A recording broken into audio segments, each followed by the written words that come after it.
This is our last section for Chapter 7.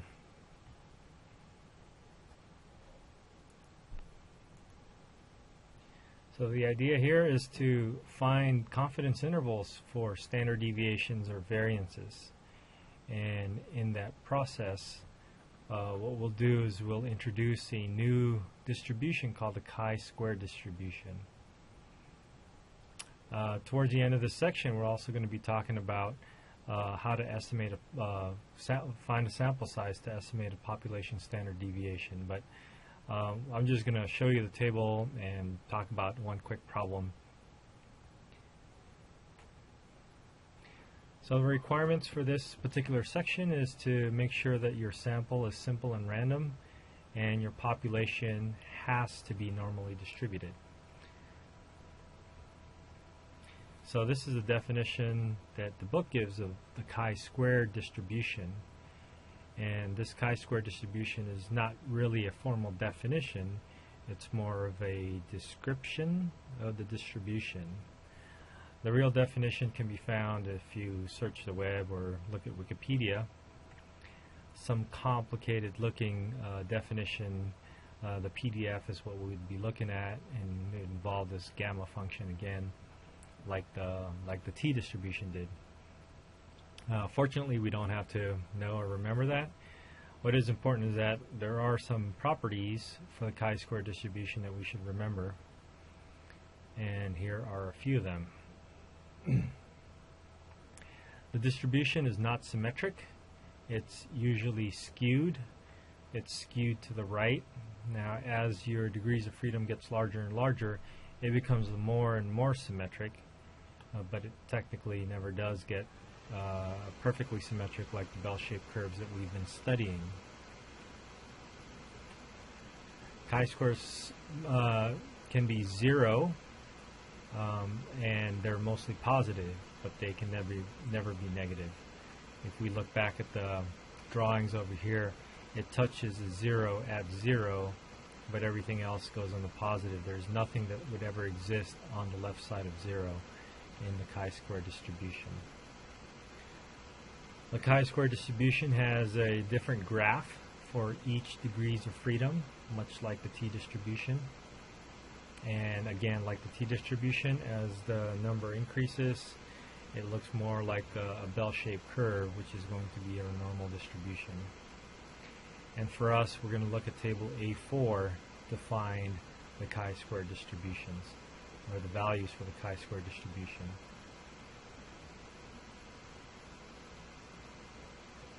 Finding chi-square distribution can be a little bit tricky because it's not symmetric about zero. Usually you'd be looking at two chi-square distributions, one on the left and one on the right. So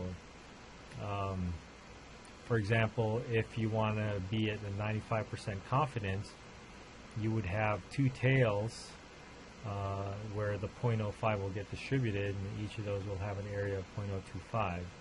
And suppose your sample size is 10, then your degrees of freedom is 9. It's one less. The other thing about the table is that it's going to ask you to find the area on the right. And so finding the area on the right is going to be important for you to look at your alpha, or look at your alpha over 2, and then find the complement of that to find the values. And so in this simple example over here, you found 0.025. You can look at 0.025 on the table and locate the degrees of freedom at 9. Then you can get this value. This one, 0.025, is on the left side of this marker, so we want to find the right side, area on the right side, which is 0.975. And then that 0.975 is what you would look at in your table and go down again to the degrees of freedom of 9 to get this number 2.7. So just like we've been talking about point estimates, the estimators for the variances, the population variance would be the sample variance. So no big surprise there. And now we're going to look into finding the margin of error. Well, we're not going to look for the margin of error. This is a tricky part about the difference between the z and the t distributions. Because the z and the t distributions are centered around 0, then it's usually easy to say that your confidence interval is something plus or minus an error. Since this distribution does not have a middle at 0, we're going to have to construct the whole confidence interval without the margin of error. So here is a formula for the confidence interval. The confidence interval will have a left and a right limit. Notice the left limit uses the critical value on the right side. Turns out that the critical value on the right side is larger, so when you divide by that denominator, it's going to give you a smaller number. So this is really important to try to look out for. And then the right upper limit is going to use the left tail critical value. This is for variance, and our relationship between variance and standard deviation is just the square root. So if you take the square root of everything, you actually can construct the confidence interval for the population standard deviation. So here's the procedure. And unless you have that special program that Frank has installed in your calculator, you're going to have to go through these steps, including looking through the table. So the first in all the steps is to make sure that the required assumptions are satisfied. And then you need to figure out your degrees of freedom and go to table A4 to find your critical values. There's going to be 2 critical values for these confidence intervals, the one on the left and the one on the right. And remember that the one on the right is going to go on the left side of your inequality at the end. Evaluate the upper and lower confidence interval limits using this format. And so you're going to have, again, the critical value on the right side. You want that as a denominator on your left, and vice versa. If a confidence interval for the standard deviation is required, then you need to take the square root to get the standard deviation from the variance. And then we want to round off with our appropriate round off rules.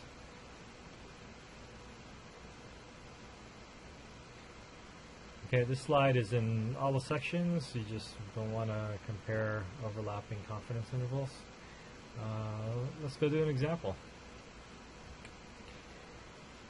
So let's stick with that same example about the body temperatures of 106 healthy adults, mean being 98.2 and the sample standard deviation being 0.62 degrees. This time, instead of finding the mean, let's find the standard deviation. So what do?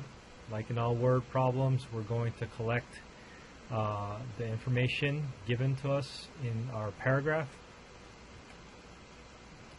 We have our sample size, we have our x bar, our standard deviation s, and our at a 95 confidence, we have our alpha as 0.05, and so we're going to want our alpha over 2. So that's 0.025, but we also want the complement of that to help us find the second critical value. So if you remember back to that formula, we're not actually going to need the x bar, but we'll have it there anyways. Okay, so what we're going to do is we're going to try to find the critical values. So to find the critical values, we need to, it'd be good to sketch your graph and label the areas that you have. So 95 confidence level, alpha is 0.025. 0.025 gets split in half into the left and the right tails. So table A4 kind of looks like this. It goes through an order, and then after a while it starts skipping 40, 50, 60, and up to 100. So I think, so one thing to remember is we're looking at the area to the right of the critical values. So where the critical values that we're looking at are these 2 points, and we want areas to the right of that. I think the easier one is the right one. So with an area of 0.025 to the right of this critical value, we look at this column, 0.025 column, and then with our n is 106, our degrees of freedom would have been 105, but they don't have 105, so it's best if we just go with 100. And if we follow this track from 100 and this 0.025, we get our first critical value. The critical value on the right is 129.561. So that's our critical value. That's your critical value on the right.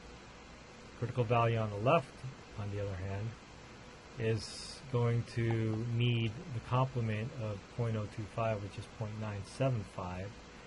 Now that 0.975 goes all the way down here. It's 74.222. And that is our chi-squared on the left. So back to our problem. We have our chi-square right is 129, and our chi-square left is 74. And now we just plug that into the formula. And remember that the chi-square right is the denominator on your left side. And this is n minus 1 times s squared. So that's degrees of freedom times the variance divided by the first, the right chi-square value. And then the same numerator, but this time we divide it by the left chi-square value.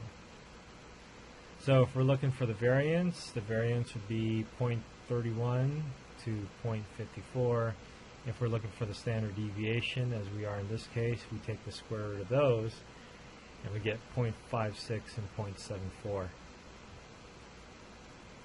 Our conclusion, we can say that we're 95% confident that the limits of 0.56 degrees Fahrenheit and 0.74 degrees Fahrenheit contain the true value of the standard deviation sigma. And we can also say that we're 95% confident that the standard deviation for body temperature for all healthy adult people is between 0.56 and 0.74. All right, so that's how you would do this problem. Now, determining sample sizes, unlike the proportion and the mean determining sample sizes situations here, would involve a more complicated formula. And so instead of dealing with a complicated formula, they just give a table of values. So how would we use this table? Well, we're looking at if we were to estimate the variance versus the standard deviation would be the difference between these two columns. And in the rows, the first set of numbers here are for 95% confident, and the second set of numbers here are for 99% confidence. And then from there, we just take a look at what your margin of error would be. Would you want your variance to be within 1% of the true variance, or would you want your standard deviation to be 10% of? So that's how you would deal with that. And you'll have problems like this, and I think there's one problem in the homework that deals with this. And I won't ask you this type of question on a quiz or an exam, but since it is in the homework, I think it should be, we should go over it real quick. And let's take a look at the problem example that we have. Want to estimate the standard deviation of all body temperatures. We want to be 95% confident that our estimate is within 10% of the true value. How large should the sample be? So 95% confident, our estimate is within 10%, and this is a standard deviation. So 95% confident, 10%, our standard deviation is within 10%. So it's just going to be this upper left-hand corner, upper right-hand corner, and at 10% we got a sample size of 191. So that would be our answer. From the table, we can see that 95% confidence has an error of 10% for sigma, the standard deviation, corresponds to a sample size of 191. All right, that is a quick recap, or a quick recap of what we just did. We got introduced to the chi-square distribution. We used table A4. We found confidence intervals for variance and standard deviations, and then a quick shot at looking at determining the sample sizes if you wanted to estimate the mean, or I'm sorry, if you wanted to estimate the variance or the standard deviation. All right, that is our last section for Chapter 7. Next time we'll be looking at Chapter 8, which is hypothesis testing.